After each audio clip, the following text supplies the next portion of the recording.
Le caviar, c'est clairement un produit qui est associé à la richesse, au luxe. Et pour cause, ça coûte cher, parfois plusieurs milliers d'euros par kilogramme de caviar. Si on compare à un produit beaucoup plus banal qui est l'œuf de poulet, 1 gramme de protéines qui provient d'un œuf de poulet coûte 8 centimes, quand 1 gramme de protéines qui provient de caviar coûte 10, 12, 15 euros. Donc forcément, on associe ça au luxe. La question à laquelle je vais tenter de répondre dans ce podcast, c'est de savoir si on est dans un prix gonflé artificiellement pour rentrer dans cette catégorie du luxe, comme on peut le voir chez certaines marques de vêtements notamment qui vont volontairement facturer extrêmement cher pour s'adresser vraiment à une niche très très très spécifique, ou est-ce qu'il y a une justification du prix du caviar? Bonjour à tous, je m'appelle Tristan Lafontas, je suis le fondateur d'un club de passionnés de bons produits qui s'appelle Pépite, et j'ai la chance d'avoir le meilleur job du monde, pour moi en tout cas, qui consiste à parcourir la France et le monde pour aller à la rencontre d'artisans producteurs qui me sont systématiquement recommandés par des grands chefs étoilés. Dans ce podcast, je vais vous parler, vous l'aurez compris, de caviar et également d'entrepreneuriat, puisque c'est le principe de ce podcast. J'ai une grande chance, c'est que j'ai pu, dans mes différents voyages, aller une fois à Madagascar pour produire mon propre caviar. Car oui, il y a du caviar qui vient d'Afrique, en particulier à Madagascar. Je crois que c'est le seul d'Afrique, et je crois qu'il n'y en a même que 2 dans le monde qui sont dans l'hémisphère sud. C'est assez rare comme expérience de pouvoir produire son propre caviar. J'ai eu la chance de pouvoir voir toutes les étapes, le faire moi-même par moment et pousser toutes les portes quand je le demandais pour vraiment tout comprendre. Et comme d'habitude, dans ce podcast, je vais faire mon maximum pour vous retransmettre tout ce que j'ai pu apprendre sur place et comprendre depuis toutes ces années que je travaille avec autant de chefs étoilés et d'artisans producteurs qui essayent à leur échelle de rendre ce monde un peu meilleur en faisant des produits qui sont bons au goût, mais aussi bons pour la planète, pour notre santé et socialement pour les femmes et les hommes qui travaillent avec eux. Je rentre tout de suite dans le vif du sujet et on va commencer par parler de l'histoire du caviar. Comme souvent dans ce podcast, c'est un produit, on se rend compte que ce produit, on l'utilise depuis hyper longtemps. Déjà à l'époque de l'Empire perse, on a les traces de consommation de caviar qui, pour rappel, j'aurais pu commencer par là, le caviar, c'est un œuf d'esturgeon. L'esturgeon, c'est un poisson préhistorique, il a plus de 250 millions d'années. Ça fait donc très très très longtemps qu'il est sur cette planète. Et pour pouvoir s'appeler du caviar, il faut forcément être un œuf de cet esturgeon. C'est surtout les Russes qui en consommaient beaucoup et qui l'ont élevé au rang de produit noble, voire même luxueux. Les empereurs russes, les tsars russes l'offraient beaucoup à leurs équivalents partout dans le monde comme cadeau. Donc forcément, ça l'a positionné comme produit très précieux. Pourquoi les Russes? Notamment parce qu'ils sont au bord de la mer Caspienne, mer dans laquelle il y avait énormément d'esturgeons. Il y en a beaucoup moins aujourd'hui, mais j'y reviendrai tout à l'heure. Alors, maintenant la question qu'on se pose et que vous posez probablement, c'est comment est-ce qu'on produit du caviar? Je vais passer à travers les différentes étapes de réalisation du caviar. Ça commence, comme je viens de le dire, par un esturgeon. Cet animal préhistorique, il a une particularité, c'est un gros bébé, hein, il fait plusieurs dizaines de kilos, voire même encore plus pour le beluga qui est une espèce particulière. Et ce qu'il faut bien comprendre, c'est que l'esturgeon va mettre au moins 6, dans le minimum, mais souvent plus, 7, 8, 9, 10, 12, jusqu'à 18 ans pour le beluga, avant de faire sa première ponte. Donc pendant toutes ces années, c'est un poisson qui va grandir progressivement, mais ne pas du tout être productif si on parle en termes de productivité. C'est pour ça que depuis toujours, le caviar vient d'esturgeons sauvages. Depuis toujours, jusqu'à il n'y a pas si longtemps que ça dans l'histoire de l'humanité, et encore moins dans l'histoire de l'esturgeon. Les gens pêchaient des esturgeons, et si l'esturgeon femelle avait pondu, alors ils le récupéraient pour prendre le caviar. Sinon, ils le remettaient à l'eau, et puis ils attendaient qu'elle revienne un jour plus tard. Sauf que la passion des humains pour le caviar, la croissance du nombre d'habitants, de la richesse et tout ce qui va avec, a fait que progressivement, les esturgeons ont commencé à dangereusement réduire en termes de volume global sur notre planète. Et c'est devenu tellement dangereux qu'un jour, en 2008, ça a été interdit de consommer du caviar d'esturgeon sauvage. Donc aujourd'hui, vous n'avez pas le droit, personne n'a le droit de consommer un caviar qui vient d'un esturgeon qui a été pêché dans la mer Caspienne, par exemple. Il s'avère que, alors les chiffres sont évidemment très compliqués à obtenir, mais il semblerait qu'aujourd'hui encore, la majorité, plus de la moitié du caviar consommé proviennent d'esturgeons sauvages. Ça, j'ai découvert en préparant ce podcast et ça m'a un peu fendu le cœur parce que c'est triste. Mais dans cette tristesse, il y a quand même des bonnes nouvelles, c'est que on vit dans un monde, et à minima en Europe, on a des lois qui sont très fortes et qui sont là pour nous protéger, nous en tant que consommateurs, mais aussi protéger, en l'occurrence, les esturgeons, pour qu'ils ne disparaissent pas. Et énormément d'éleveurs d'esturgeons respectent cette norme-là puisqu'ils sont éleveurs. Donc, il y a une mauvaise nouvelle là-dedans, mais globalement, la population d'esturgeons qui aurait pu disparaître n'a pas disparu, même si on n'est pas complètement sorti de l'auberge. Je reviens sur la production du caviar. Donc, on commence avec un œuf d'esturgeon qui éclot, qui devient un bébé esturgeon, qu'on va garder en nurserie pendant quelques jours, se transférer de bassin en bassin de plus en plus grand, jusqu'à les emmener dans des beaucoup plus grands bassins, souvent dans des lacs. Moi, je vais vous parler de ce que je connais, c'est le lac de Montassoa qui est à Madagascar, à l'est de Antananarivo, la capitale de Madagascar. Là-bas, c'est un lac. Alors, c'est un lac artificiel. Ce mot, il n'est pas très joli quand on parle de nourriture, mais ça n'a rien de grave. C'est juste un lac qui a été créé il y a plusieurs décennies lorsqu'il y avait un barrage qui a été construit. C'était quelque chose de programmé qui a permis d'avoir un barrage, qui a permis d'avoir de l'énergie pour alimenter les différents villages autour à Madagascar. Et croyez-moi, le sujet de l'électricité là-bas, c'est un vrai sujet. Ce barrage, en étant construit, il a relevé le niveau d'eau et créé ce lac qu'on dit donc artificiel. C'est un lac qui, en l'occurrence, a une eau extrêmement pure et de très très bonne qualité et qui est en altitude, autour de 1400 mètres d'altitude, ce qui permet d'élever des esturgeons dans cette zone qui, normalement, n'est pas habituelle pour des esturgeons. D'ailleurs, au début, quand Rova Caviar a essayé de faire son élevage là-bas, tout le monde leur a ri au nez parce qu'ils se sont dit « mais ça va pas ou quoi, à Madagascar, il fait beaucoup trop chaud ». Voilà l'explication concernant la température de l'eau. Une fois qu'on a ces esturgeons, généralement, ils sont mis dans des espèces de grands filets qui sont eux-mêmes dans ce lac. Donc, c'est des filets qui sont ronds, dans lesquels les esturgeons vont vivre toute leur vie. Éventuellement, ils vont pouvoir être transférés d'un bassin, je ne sais pas si c'est vraiment le bon mot, mais d'un filet à l'autre. Ce sont des très très grands filets, hein. Je dis un petit peu au hasard, mais c'est plusieurs dizaines de mètres de diamètre, ces filets. Et tous les jours, des gens doivent venir s'occuper de ces esturgeons, les observer. Donc, il y a des plongeurs qui viennent sous l'eau pour observer, voir s'il n'y a pas de problème, de maladie sur les esturgeons ou de problème auxquels on ne pourrait pas penser. Et ils vont également tous les jours les nourrir. Donc là, c'est de l'alimentation qui est produite soit sur place, soit qui est achetée beaucoup plus loin. En l'occurrence, chez Rova, elle est achetée sur place pour que ces esturgeons grandissent. Tout ça, tous les jours, 365 jours par an, pendant, je vous l'ai dit, 6, 7, 8, 10 ans, jusqu'à ce qu'ils aient leur première ponte. Une fois que... alors, il y a un entre-deux. Avant la première ponte, il y a un moment où les esturgeons sont suffisamment développés pour qu'on puisse savoir s'ils sont mâles ou femelles. Vous vous en doutez, les mâles sont beaucoup moins intéressants que les femelles. Alors, il y a pas mal d'endroits dans le monde où les mâles sont tout simplement détruits. Voilà. Le mot est un peu barbare, mais figurez-vous que c'est ce qui se passe avec des poulets lorsqu'il y a des gens qui veulent faire des œufs. Ils vont garder uniquement les poules, évidemment, pas les poulets. Et quand c'est une race de poulet qui est dédiée à faire des œufs, elle n'est pas très productrice en termes de race à viande. Enfin, ce n'est pas une race à viande. Donc, les gros industriels qui font énormément d'œufs vont tout simplement tuer la moitié des poussins qui sont des mâles et ne garder que les poussins qui sont des femelles. C'est quelque chose qu'on n'a pas forcément en tête. Je suis désolé, c'est pas super réjouissant comme information, mais n'empêche que c'est mes réalités.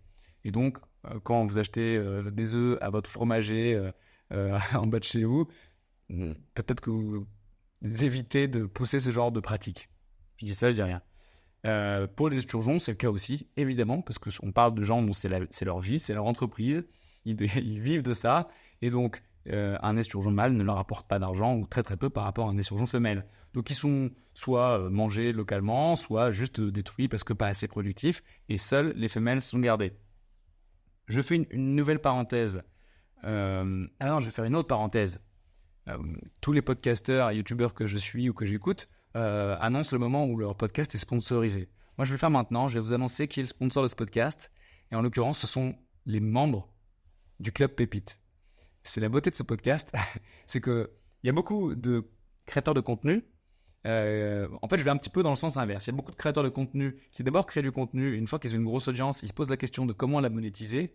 Moi, j'ai pas ce problème. C'est dans l'autre sens. Moi, j'ai créé un club qui vit sa vie tout seul, qui marche très bien, qui s'appelle le Club Pépite. Et ce sont les membres du club qui financent ce club en payant une cotisation annuelle pour pouvoir avoir accès aux événements, aux ventes, etc. Mais je suis même pas là pour le vendre, ce club. Il vit tout seul et ces vidéos, elles sont financées par les membres du club.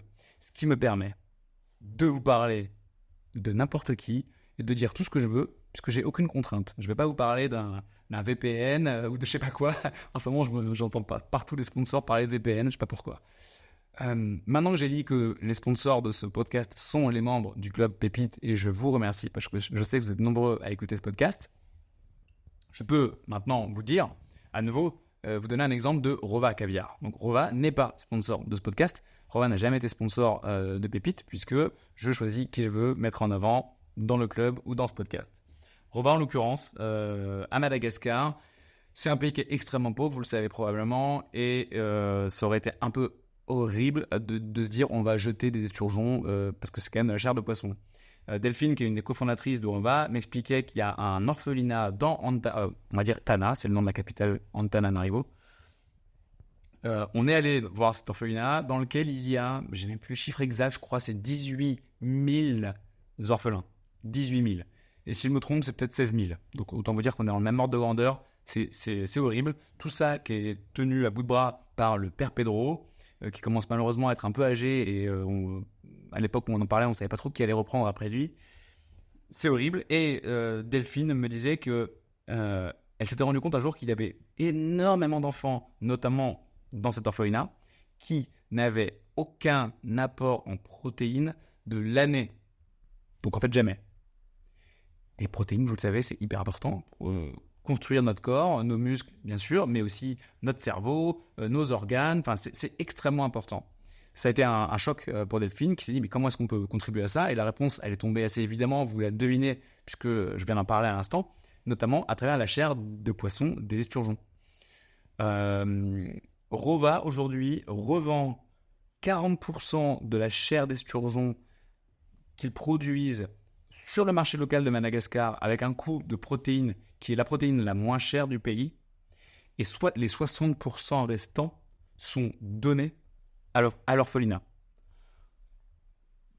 Entre nous, de toute façon, c'est pas sur ça que Rova gagnerait beaucoup d'argent. Ils en gagneraient un peu, mais c'est pas de la folie. Donc je dis pas ça pour dire que ce sont les bienfaiteurs de l'humanité.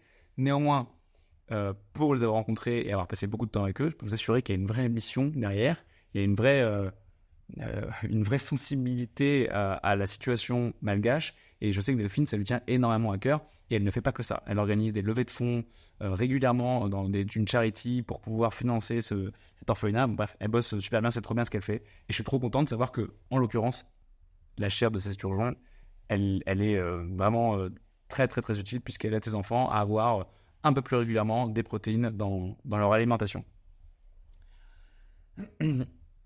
Fin de cette très longue parenthèse. Une fois que les esturgeons sont arrivés à leur première ponte, il peut se passer deux choses. Soit on va décider de récupérer les œufs maintenant, soit on va attendre une deuxième ponte qui aura lieu 1 voire 2 ans plus tard. Rova, je crois que c'est la plupart des cas, si ce n'est systématiquement, qu'ils vont attendre la deuxième ponte parce que souvent, c'est là qu'on aura de meilleurs œufs de caviar. Meilleurs, ça veut dire quoi? Au goût bien sûr, mais aussi en texture et en l'aspect uniforme de ces œufs, mais je reviendrai dessus tout à l'heure. Je vais parler un petit peu maintenant des différentes espèces d'esturgeons. Je vous en ai parlé brièvement, notamment du beluga, qui est l'esturgeon le plus gros et celui qui est quasiment le plus cher en termes de caviar parce qu'il faut attendre pas loin de 16, 18, 20 ans pour avoir les premiers œufs de beluga. Les autres espèces les plus connues sont Baeri et Ossiètre, pour lesquelles il faut attendre plutôt 6, 7, 8, 9 ans avant d'avoir les premiers œufs. Il y a plein d'autres espèces, évidemment. J'en avais une sous les yeux tout à l'heure, mais je ne l'ai plus. Il y a notamment le Persicus, qui est une espèce qui était en voie de disparition, qui était même considérée comme disparue, et qui a été réintroduite par Arova. Alors qu'on pensait qu'elle avait disparu, en fait, il est resté des œufs quelque part. Et grâce à Arova, maintenant, c'est une espèce qui est considérée comme en voie de disparition quand elle était disparue. Donc en voie de disparition, ça fait pas rêver sur le papier. En fait, c'est fantastique parce que tous les jours, il y en a quelques-uns en plus sur cette planète. Et ça, c'est une très belle chose. Une fois qu'on a donc tué l'esturgeon pour récupérer ses œufs, alors oui, on doit tuer l'esturgeon. Il existe de très rares endroits dans le monde où on fait ce qu'on appelle du no-kill, ne pas tuer. Sur le papier, c'est très bien. Et d'ailleurs, on a déjà mis en avant le caviar Castillon, qui sont à Saint-Guilhem-des-Airs en France, qui font ça super bien tous les deux. C'est vraiment génial ce qu'ils font. C'est fantastique sur le papier parce qu'on ne tue pas l'esturgeon. C'est une sorte de césarienne, même si techniquement on ne devrait pas l'appeler comme ça. Néanmoins, ça soulève quand même pas mal de questions.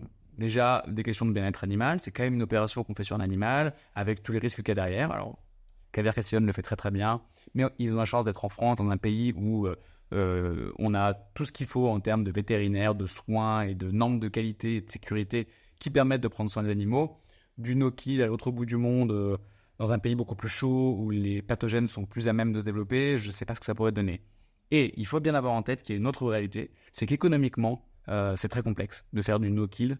C'est très complexe parce que ça prend beaucoup de temps, énormément de soins.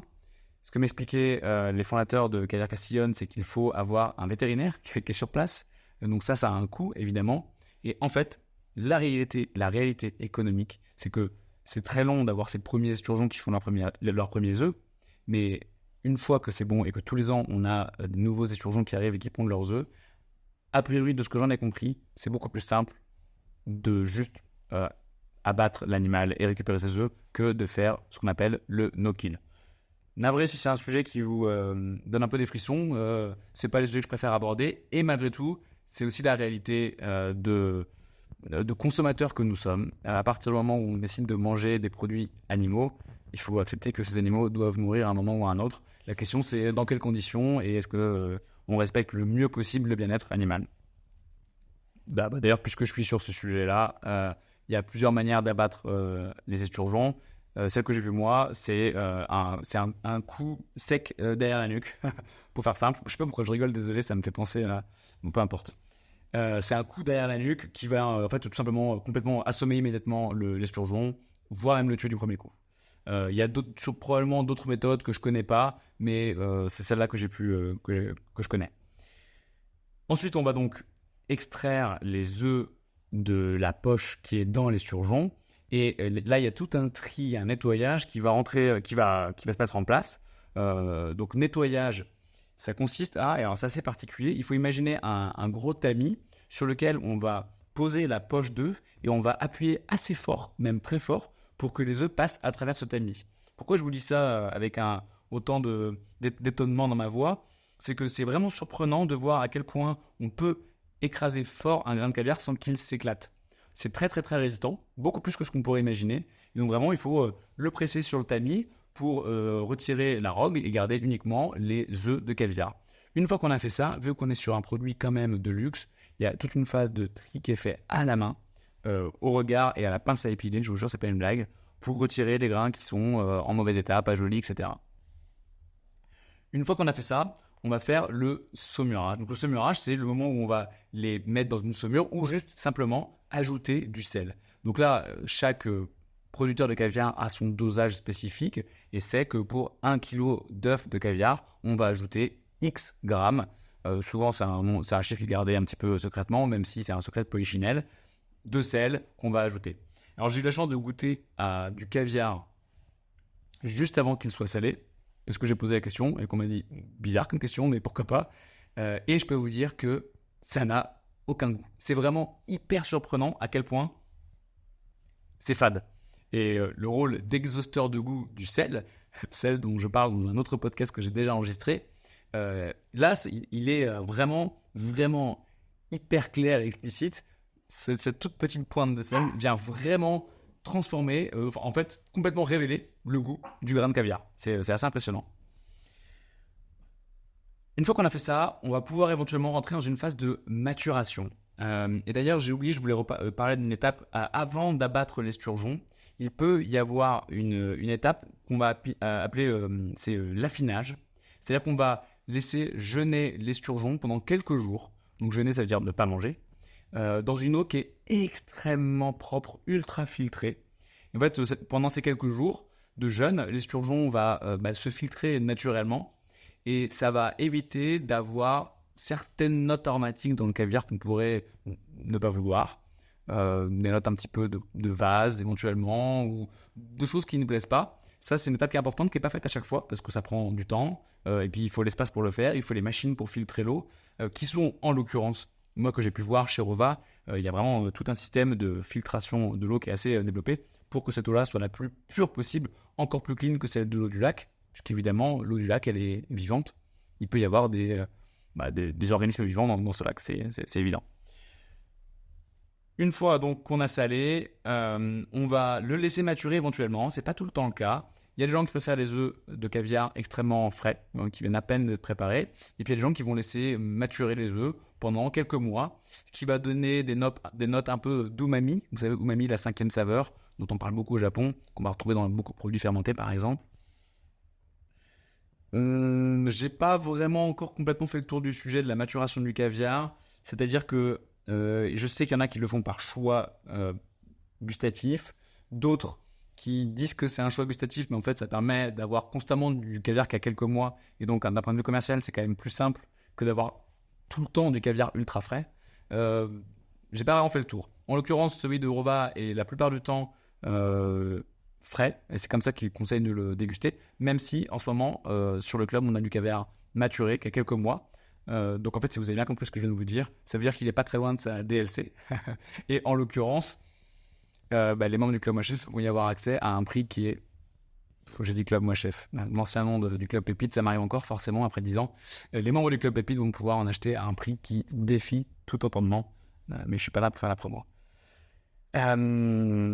Voilà, et puis une fois qu'on a fait ça, on va mettre ce caviar dans une boîte de différentes tailles en fonction de comment on veut le commercialiser. La plus grande, c'est celle de 1 kg, mais après, des fois, il y a bien évidemment 250, 125, 50 grammes. C'est cette fameuse boîte en métal qu'on vient remplir. On a l'impression que ça va déborder, mais en fait, c'est parfaitement fait pour se refermer, c'est hermétique. Ça chasse quasiment tout l'air pour éviter qu'il y ait de l'oxydation, et c'est une boîte qu'on peut garder dans son frigo pendant plusieurs semaines, voire plusieurs mois avant de le déguster. Maintenant, on va parler de l'impact sur la santé du caviar. C'est un sujet que j'aime bien aborder et qui a tout son sens sur le sujet du caviar. Alors, le caviar, c'est une petite bombe en termes de santé, hein, c'est de la folie. C'est un œuf. Le rôle dans la nature d'un œuf, c'est de donner naissance à un être vivant. Donc, il y a dans l'œuf absolument tout ce qu'il faut pour créer un être vivant. Donc il y a des protéines, du gras, tous les acides aminés, plein de vitamines, donc en l'occurrence A, E, C, B6, il y a des oméga 3, en fait il y a vraiment tout ce qu'il faut. C'est pour ça que l'œuf c'est un produit magique, que ce soit de poulet, de saumon ou de caviar, c'est extrêmement riche. Donc ça fait partie des produits qui sont extrêmement sains et extrêmement peu transformés, évidemment. Sauf que les personnes qui sont aguerries sur le sujet du caviar savent qu'il y a quand même un produit qu'on peut ajouter dont je n'ai pas encore parlé. Ce produit s'appelle le borax. Borax, B-O-R-A-X, c'est un conservateur qui va être potentiellement ajouté dans le caviar ou pas. Qui, je crois que c'est la première fois que j'entends ça, est autorisé en Europe mais interdit aux États-Unis. C'est très rare que ça aille dans ce sens-là. Souvent, c'est l'inverse. C'est un produit qui est interdit aux États-Unis parce que c'est un produit qui, à haute dose, est toxique. Alors, vous le savez aussi bien que moi, c'est la dose qui fait le poison. Tout produit qu'on consomme à haute dose, c'est un poison. Sauf que le borax peut être un peu plus que de l'eau, en l'occurrence. Donc, c'est pas en mangeant du caviar que vous allez vous empoisonner, tout va bien. Néanmoins, je voulais aborder ce sujet avec vous parce que c'est vrai qu'il y a cette espèce de dichotomie où les producteurs de caviar vendent un caviar particulier pour le marché US et un autre pour le marché européen ou russe ou chinois.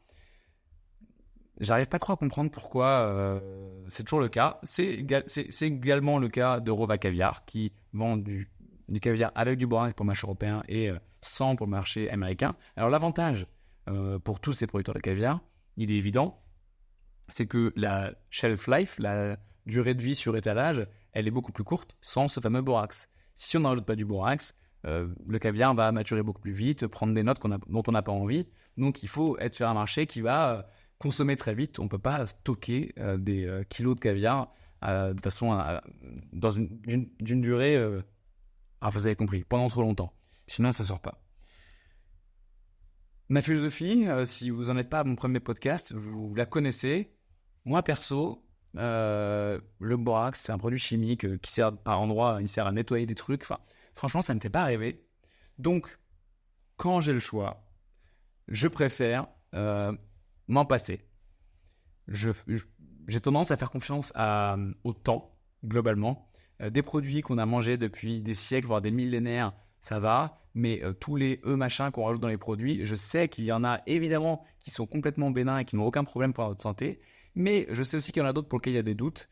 Et tant qu'on n'est pas sur une période suffisamment longue où on a eu des retours dessus, moi, par défaut, quand j'ai le choix, je préfère essayer de les sortir de mon alimentation. Donc ma recommandation, c'est si vous avez le choix entre un caviar avec ou sans borax, prenez-en un sans, évidemment. Mais gardez en tête qu'il aura une durée de vie beaucoup plus courte. Et vous devez donc vous assurer qu'il a été produit vraiment récemment. Sinon, il risque de prendre des notes dont vous n'avez pas envie. C'est un peu comme une charcuterie sans sel nitrité ajouté. A priori, moi, je vais plutôt partir vers cette charcuterie-là, pardon. Mais gardez en tête que très rapidement, elle risque de prendre une couleur pas très jolie. Bon, ça, on peut s'en remettre à la limite. Mais elle peut aussi avoir une texture qui évolue. Et pourquoi pas un goût. J'étais récemment avec un éleveur de cochons qui travaille super bien, qui nourrit ses animaux 100% à l'herbe. Genre vraiment 100% à son herbe à lui. C'est même pas l'herbe des voisins. Et quand on a abordé le sujet des sels nitrités, il nous a dit « Mais moi, j'ai tout essayé, j'y arrive pas. » Il est aussi charcutier. Il est éleveur et charcutier. Il n'y arrive pas. C'est-à-dire qu'il a des produits charcutiers qui finissent beaucoup trop rapidement par avoir un goût et une texture qui ne lui conviennent pas et qui au final sont invendables. Donc c'est un vrai sujet pour lui. Comme d'habitude, vous le voyez, j'essaie de ne pas être manichéen ou voir tout blanc, tout noir. Il y a toujours un entre-deux. Donc je vous donne ma version idéale des choses. Et puis après, il faut arbitrer. Et en l'occurrence, même le caviar que je mets en avant sur le Club Pépite, il a toujours été avec un peu de borax. Alors c'est une pointe extrêmement légère, évidemment. Aucun problème pour votre santé a priori. Mais malgré tout, le jour où je trouverai un caviar sans borax, je serais ravi de pouvoir le faire découvrir aux membres du club. Voilà pour l'aspect santé. Un autre point que je voulais aborder sur le caviar, c'est quelle est la différence entre du caviar et les autres œufs de poisson, ou les autres œufs au global. Je vous ai dit au tout début de cette vidéo la différence entre l'œuf de poulet et l'œuf de caviar d'un point de vue prix, en le mettant en rapport au gramme de protéines. Pour rappel, c'est 8 centimes pour l'œuf de poulet versus 12-13 euros par gramme de protéines pour du caviar, des œufs d'esturgeon.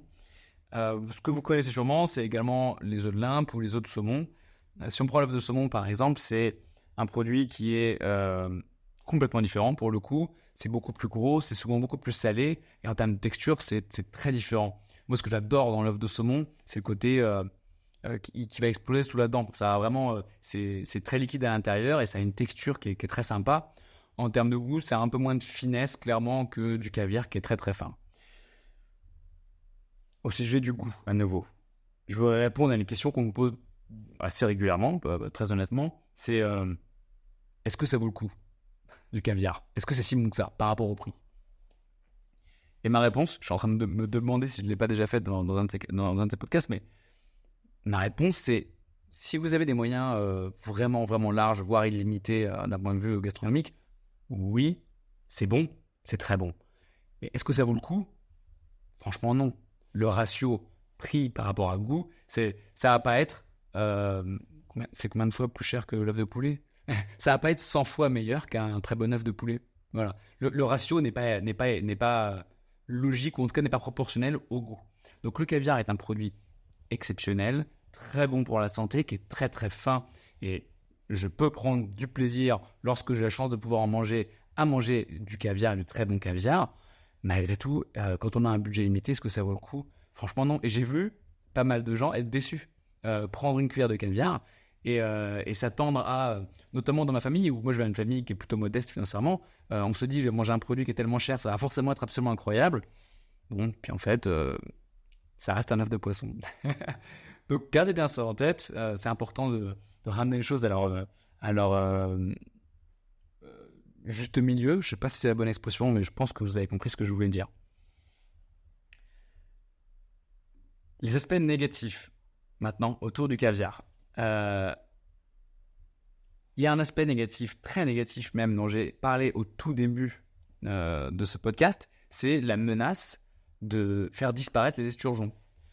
Cette menace, elle a été très très très forte avant 2008, quand cette loi internationale est passée, qui, je le rappelle, interdit de manger du caviar sauvage. Si on vous en propose, dites non, franchement, parce que c'est hors la loi, tout simplement. Et malgré tout, malgré cette loi, comme je l'ai dit, il y a des gens qui pensent aujourd'hui qu'on consomme encore aujourd'hui plus d'esturgeons sauvages que d'esturgeons, enfin de caviar d'esturgeons sauvages que de caviar d'esturgeons d'élevage. Pourquoi ? Parce que quand vous êtes un contrebandier ou juste quelqu'un qui n'a pas du tout d'argent, qui va à l'autre bout du monde et qui a besoin de survivre, si vous voyez un esturgeon à maturité avec des œufs, peut-être que vous allez vous dire hop, je le prends, je le tue et je vends mon caviar à une fortune. C'est pas du tout la même démarche que de se dire je me lance dans le business du caviar, je vais trouver un lieu, acheter des œufs d'esturgeon, attendre 8 ans qu'ils fassent leurs premiers œufs, les nourrir pendant 8 ans. Où est-ce que j'achète ma nourriture ? Enfin, c'est pas du tout la même dimension. Et donc, je comprends qu'il y ait des gens, malheureusement, qui continuent à faire ça dans le monde parce que c'est une question de survie pour eux. Et puis, évidemment, comme toujours, au milieu, il y a des gens qui sont juste sans foi ni loi et qui décident de faire des choses contre la loi, déjà, mais aussi contre le bon sens, qui, en l'occurrence, tuer des esturgeons qui sont sauvages et qui pourraient éventuellement se reproduire et permettre de repeupler cette espèce qui, je le rappelle, a 250 millions d'années, quoi. Bordel. Faut arrêter de déconner. Bon, il faut qu'on change de nous aussi. Donc, pas d'esturgeons sauvages, que de l'esturgeon d'élevage. Et il y a un impact, malgré tout. Voilà, donc, faites attention. Sur le sujet de la pollution, a priori, il n'y a pas trop de problèmes de pollution liés à la production d'esturgeons. Un des problèmes qu'on pourrait retrouver, et je pense plus aux élevages qu'il y a en Chine, puisqu'il faut bien savoir que c'est la Chine le pays numéro 1, de très loin, au monde en production de caviar, suivi de l'Italie, puis de la France. Je parle du second élevage. Alors, pourquoi je cible la Chine ? C'est un peu réducteur et j'en suis navré. C'est simplement que d'expérience, je sais qu'il y a beaucoup moins de réglementation en Chine qu'il y en a en Europe. Ça, c'est très factuel. Et la Chine est le premier éleveur d'esturgeons au monde. Il y a donc un risque, comme on pourrait en retrouver dans le monde de la crevette, par exemple, pour que ces élevages soient hyper intensifs. Et les pollutions qu'on peut retrouver dans les élevages de poissons sont, d'un point de vue antibiotique, c'est évidemment beaucoup plus simple de foutre plein d'antibiotiques dans un élevage pour éviter qu'il y ait des maladies, plutôt que de prendre soin de ces animaux. C'est la solution de la simplicité. Il y a aussi des risques de pollution aux hormones, les hormones de croissance, qui font grandir les poissons plus vite. Vous l'aurez compris, ça a un impact énorme sur l'économie du caviar. Donc évidemment, il y en a dans le monde qui font ça. Je n'en ai pas rencontré personnellement, mais je suis à peu près sûr qu'il y en a qui le font. Et puis, le troisième impact sur la pollution, c'est l'alimentation qu'on donne aux esturgeons, qui vient... la totalité de l'alimentation n'est pas consommée par les esturgeons, puisqu'on est dans de l'eau, évidemment. Et des fois, ça peut avoir un impact sur le milieu aquatique dans lequel ils sont. Développement d'algues ou de développement de nouvelles espèces qui peuvent être problématiques pour d'autres raisons. Et enfin, cette alimentation, elle est mangée puis déjectée par les esturgeons, ce qui, elle aussi, peut avoir un impact de pollution sur son environnement. Je suis certain que ce n'est pas du tout le cas de Rova Caviar Cam à Madagascar, parce que je suis allé sur place et parce que depuis, il y a eu, je vous en ai parlé la dernière fois, un reportage de Business Insider qui est venu sur place, qui, eux, ont fait ce que j'aurais dû faire. Ils ont carrément demandé les analyses d'eau du lac pour s'assurer que ce que dit Rova est vrai, et en l'occurrence, c'est vrai. Donc, là, je sais que ce n'est pas le cas, mais gardez en tête que, comme d'habitude, quand on sait d'où vient le produit qu'on achète, il y a un peu plus de chances que les choses soient bien faites. Bon, enfin, ce que j'essaie de dire, c'est que ce que vous pouvez faire, c'est me faire confiance, puisque je prends le temps d'aller sur place pour aller voir ces gens. A priori, il y a beaucoup plus de chances que quand je vous dis ces gens-là bossent bien, en effet, ils bossent bien, plutôt qu'une brochure marketing d'une belle boîte qui vend du caviar qui s'appelle avec un nom hyper fancy, mais au final, on ne sait pas du tout d'où il vient et on ne sait pas comment travaillent les gens là-bas. Voilà pour le sujet pollution. Enfin, un sujet important, c'est le bien-être animal.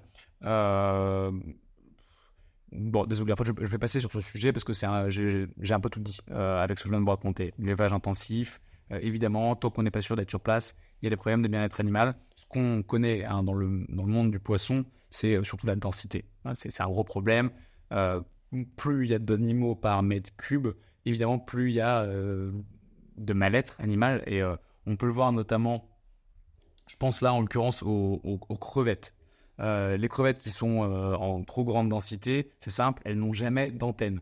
Des vraies belles crevettes, notamment tropicales, comme celle de Madagascar aussi, puisque je connais un éleveur de crevettes de Madagascar. Les crevettes de Madagascar qui là-bas elles ont une densité qui est absurde, tellement c'est grand. Elles arrivent toutes avec leurs antennes complètes. Et la prochaine fois que vous allez chez votre poissonnier, regardez les crevettes et cherchez de très longues antennes. Elles ne sont pas souvent là, parce que très souvent, elles sont arrachées juste dans la vie de la crevette.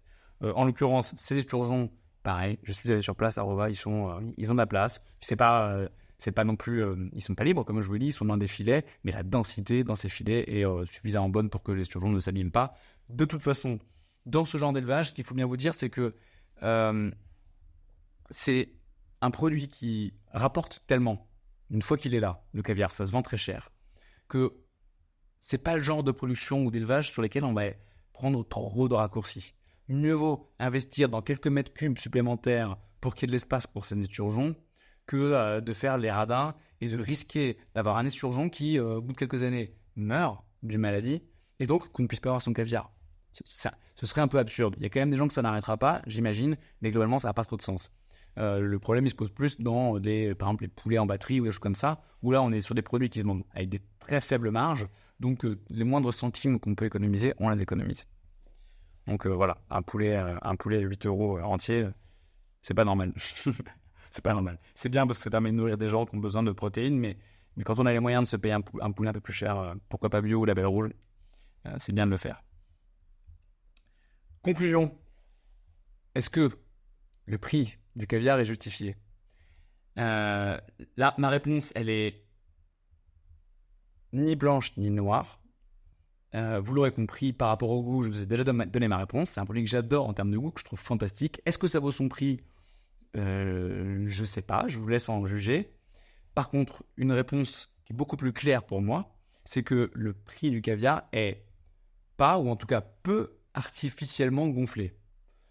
C'est un produit à forte marge, clairement, il n'y a pas de doute là-dessus. Néanmoins, on ne parle pas d'une chemise Balenciaga qui va être, dans les marges, sont dans des pourcentages complètement absurdes, mais parce que c'est une volonté, une stratégie marketing et de communication, de dire, de toute façon, il n'y a que les gens qui peuvent se payer une chemise à 1000 balles qui vont devenir mes clients, et on va accéder à une niche comme ça. Je n'y connais pas grand-chose en mode, hein, donc ne m'en voulez pas si j'ai fait quelques raccourcis, mais dans les grandes lignes, c'est ça. Là, dans le cadre du caviar, il y a un vrai travail. Il y a énormément de temps et d'énergie qui sont consacrés à l'élevage de l'esturgeon. Et donc, inévitablement, ça se retrouve dans le prix final de l'œuf de caviar. Ce sera ma conclusion. Maintenant que j'ai terminé de vous parler de caviar, je vais vous parler un petit peu d'entrepreneuriat, comme je le fais dans chacun de ces podcasts. Pendant que je dis cette phrase, je vérifie que j'ai rien oublié de choses intéressantes que je voulais vous raconter. Non, a priori, je pense que j'ai vraiment tout basculé, tout balayé. C'est ça que je voulais dire. Entrepreneuriat, je vous parle des coulisses de mon job d'entrepreneur, de patron d'une entreprise qui s'appelle le Club Pépite. Et je vous parle de ce dont j'ai envie de vous parler. Aujourd'hui, je vais tenter de répondre à une question. Peut-on plaire à tout le monde ?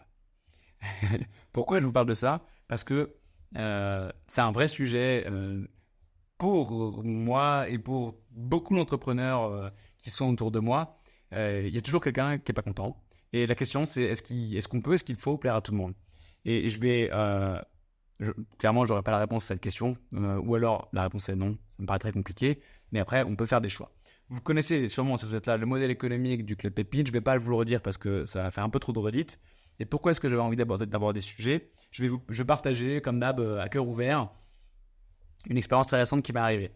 J'étais chez un membre du club ce week-end qui travaille dans le monde des bateaux. C'est quelqu'un qui est très confortable financièrement puisqu'il a créé une entreprise qui a un grand succès dans la location de yachts. Et de fil en aiguille, au fil des discussions, il m'a expliqué qu'il avait un ami qui organisait une croisière gastronomique avec un chef étoilé à l'intérieur, des bouteilles incroyables, très gastronomique, pile poil aligné avec ce qu'on aime faire dans le Club Pépite. Et il me dit, il reste quelques places, vu que je connais très bien cette personne, si tu veux, on peut faire des prix incroyables, mais que pour les membres de Pépite, évidemment. J'ai regardé l'état de la croisière, c'est vraiment très gastronomique et ça va vraiment être très bien. Moi, on a une section dans ce club qui s'appelle les cadeaux des copains. Je me dis, c'est parfait, ça colle parfaitement. On a un copain, Loïc en l'occurrence, qui propose un cadeau qui est 65% moins cher pour faire cette croisière. Croisière qui donc, là on n'est pas sur du luxe, c'est cher mais c'est pas du luxe puisque ça revient à de moins 180 € par nuit, all inclusive. Donc rappelez-vous, la dernière fois que vous êtes parti en vacances à l'hôtel, 180 € par nuit avec le petit déjeuner, le dîner, tout ça par un chef une étoile au guide Michelin, avec un super chocolatier, avec une super sommelière, des vins géniaux et un super fromager. Enfin, vraiment, c'est un deal de dingue. Moi, j'ai jamais eu la chance de faire une croisière de ma vie. Là, je me dis, une opportunité incroyable. Sauf que, croisière, les valeurs qu'on défend dans Pépite, vous les connaissez parce que je les rabâche régulièrement, c'est l'écologie notamment et le respect de notre planète. Et on sait que les croisières, c'est pas ce qui est le plus associé au respect de notre planète. Un bateau, ça consomme du fuel et le fuel, ça pollue. Et franchement, c'est chiant. Alors, comme d'habitude, c'est pas tout blanc ou tout noir. On n'est pas en train de parler du méga paquebot qui vient de sortir là, qui est un truc, c'est une ville entière dans laquelle il y a des dizaines de restaurants, peut-être pas des dizaines, mais au moins une dizaine de restaurants, et il y a plusieurs milliers de personnes qui peuvent aller dessus. C'est complètement absurde, et c'est un paquebot qui traverse le monde, donc des océans entiers. Là, ce dont on parle, c'est un petit paquebot avec autant de guillemets que vous voulez, mais il y a, je crois qu'il y a une 60aine de chambres, et on va juste longer la côte du Portugal à la France. Donc c'est une petite croisière qui va quand même polluer, hein, mais comme elle pollue quand on prend l'avion pour aller en vacances, ou même quand on prend la voiture. Bref. Vous voyez, même en vous le disant, c'est compliqué pour moi parce que j'essaie de justifier quelque chose qui n'est pas simple à justifier. Il y a bien sûr un écueil, on va polluer. Et puis il y a une réalité qui est, on est un club de passionnés de gastronomie, on a envie de se faire plaisir et de pouvoir vivre des expériences hors du commun. Peut-être pas tous les jours, mais quand on a une opportunité comme ça, moi j'ai envie de permettre aux membres de la vivre. Et il s'est passé ce que je craignais, c'est que j'ai reçu un message d'un membre du club qui me disait franchement, c'est en décalage total avec la philosophie du club, etc., etc. Si vous commencez à me connaître, vous savez que je suis un hypersensible, donc ça m'a beaucoup affecté. D'autant plus, vous savez, toute l'énergie que je mets à gérer cette boîte et à faire que tout se passe bien et que tout le monde soit heureux. Peut-être qu'il est temps que j'accepte que, comme je l'ai intitulé, est-ce qu'on peut plaire à tout le monde ? Peut-être pas à 100% en tout cas. Même si moi j'ai envie que tout le monde soit heureux, je vis un petit peu dans un monde de bisounours. C'est pour ça que j'ai créé ce modèle économique où je veux que tout le monde soit gagnant. Malgré tout, il y aura toujours des trucs comme ça. Donc j'ai quand même décidé de faire cette croisière et de la proposer aux membres du club qui pourront se rendre dispo parce que le timing est un peu serré. Parce que je pense que l'expérience, elle est incroyable. Le bateau partira avec ou sans nous, de toute façon. Ce qui ne doit pas justifier de prendre l'avion tous les jours, hein, j'en suis bien conscient. Mais mon choix, il est complètement assumé. Ça m'embête que ça ait pu vexer une ou deux personnes, mais il est complètement assumé. Je pense que ce truc va être absolument génial. Et puis, pour recentrer sur un sujet qui est celui de ce podcast, c'est jamais blanc ou noir. Exemple, un caviar de Madagascar, il est livré frais par avion de Madagascar. Donc, cet avion-là, il a fait un déchet de CO2. Mais tout comme les pompes que vous avez achetées il y a 3 semaines, parce qu'elles viennent sûrement d'Asie ou de très loin, tout comme votre smartphone, tout comme l'ordi que j'utilise en ce moment ou la caméra qui m'enregistre en ce moment. Et d'ailleurs, ce qu'on n'a pas suffisamment en tête, je pense, en tout cas moi, il m'a fallu quelques années pour le comprendre, c'est que dans une très grande partie des cas, c'est pas du tout le transport qui représente le bilan carbone d'un produit, mais c'est sa production. C'est-à-dire que, je prends un exemple extrême, une voiture qui est produite en France,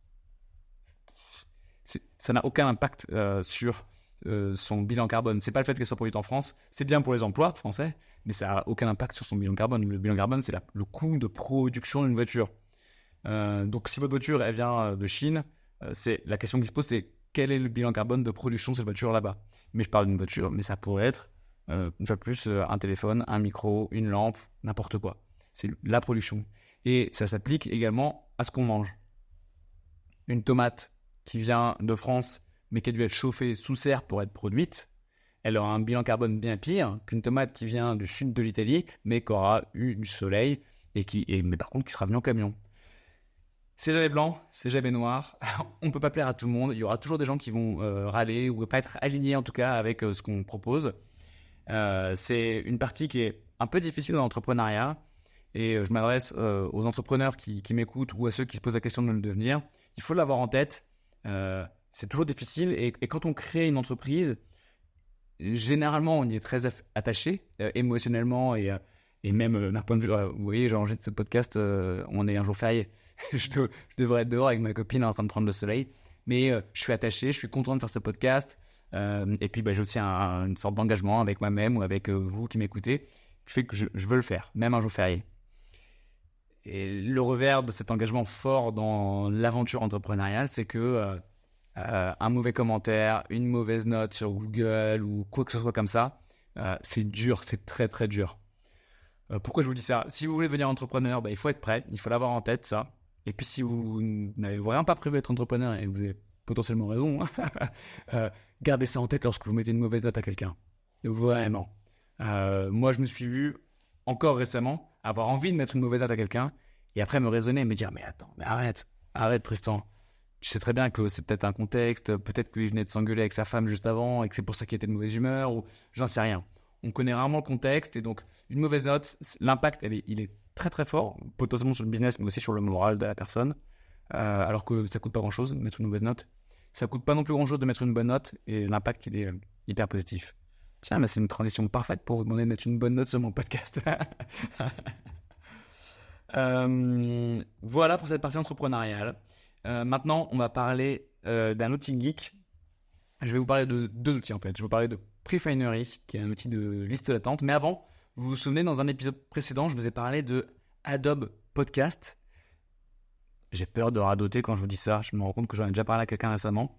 Bref, dans ce podcast, vous savez que ma voix, je la fais passer par un petit outil qui est créé par Adobe qui permet d'éviter, je sais pas, tout à l'heure par exemple, Tara a aboyé. Je sais pas si vous l'entendez dans le podcast, mais normalement ça le gomme plutôt bien. L'écho qui est dans ma pièce, parce que c'est pas un studio d'enregistrement, il est complètement atténué. Il n'y a absolument aucun écho, alors que là je sais que quand j'enregistre mon micro, il y a un écho.